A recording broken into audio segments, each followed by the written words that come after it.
Hello class 10, কেমন আছো তোমরা সবাই? আশা করি প্রত্যেকে ভালো আছো। আমরা আজকে মাধ্যমিক জীবন বিজ্ঞানের একটি গুরুত্বপূর্ণ প্রশ্নটি হলো, আগে প্রশ্নটি শুনে নাও। শূন্য পপুলেশন, জিরো পপুলেশন বলতে কি বোঝায়? আর ভারতবর্ষের একটি জিরো পপুলেশন আছে এমন একটি রাজ্যের নাম, ঠিক আছে? মনে করো পরীক্ষায় প্রশ্নটি এলো শূন্য পপুলেশন কাকে বলে, আর ভারতের একটি শূন্য পপুলেশন যুক্ত রাজ্যের নাম লেখো। তো তখন আমরা তার আনসারে কি বলবো একবার দেখে নাও। প্রথমে আমরা জেনে নেব পপুলেশন কাকে বলে। পপুলেশন পপুলেশন হচ্ছে একটা নির্দিষ্ট ভৌগোলিক অঞ্চলে নির্দিষ্ট সময়ে একই প্রজাতিভুক্ত যে জীবগোষ্ঠী বসবাস করে তাকে আমরা বলবো পপুলেশন।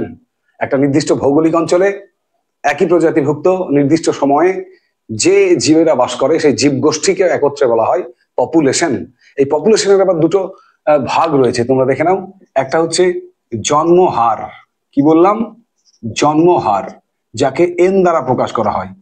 তোমরা ডিটেলসে যখন জানবে জন্মহার বা তোমার ন্যাটালিটি কাকে বলে, তখন দেখবে এন সমান ND/T।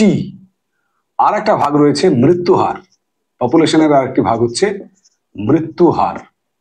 এই মৃত্যুহারকে আমরা এম দ্বারা প্রকাশ করি, আর m=m/d/t, ঠিক আছে? তো কাকে বলে একবার দেখে নাও। জন্মহার হচ্ছে একক সময়ে পপুলেশনে জননের মাধ্যমে যে সংখ্যায় জীব যুক্ত হয়, পপুলেশনে যে সংখ্যায় জীব যুক্ত হয় এবং সেটা অবশ্যই একক সময়ে, তাকে বলা হয় ন্যাটালিটি বা জন্মহার। আর মৃত্যুর ফলে একক সময়ে পপুলেশন থেকে যে পরিমাণে জীবেদের সংখ্যা হ্রাস হয় অর্থাৎ বিযুক্ত হয় তাকে আমরা বলবো মৃত্যুহার বা মর্টালিটি। মৃত্যু মর্টা এটা মাথায় রাখবে, ঠিক আছে? মৃত্যুহার মানে মর্টালিটি আর জন্মহার মানে ন্যাটালিটি। এখন আমাদের প্রশ্ন ছিল শূন্য পপুলেশন কাকে বলে। তার উত্তর হচ্ছে যে সমস্ত অঞ্চলের একক সময়ে জন্মহার এবং মৃত্যুহার সমান, অর্থাৎ জন্মহার = মৃত্যুহার।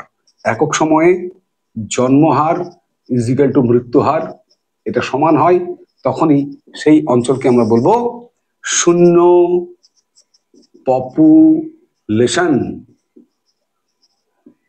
ভারতবর্ষের শূন্য পপুলেশন দেখা যায় এমন একটি রাজ্যের নাম হচ্ছে, মাথায় রাখবে, কেরালা। ঠিকই শুনেছ, কেরালা হচ্ছে এমন একটি রাজ্য যেটা শূন্য পপুলেশন যুক্ত রাজ্য, অর্থাৎ যার জন্মহার এবং মৃত্যু হার কিন্তু সমান। তাহলে পরীক্ষায় যদি আসে একটি শূন্য পপুলেশন যুক্ত রাজ্যের নাম, উত্তর হবে কেরালা। ক্লিয়ার? তো আজকে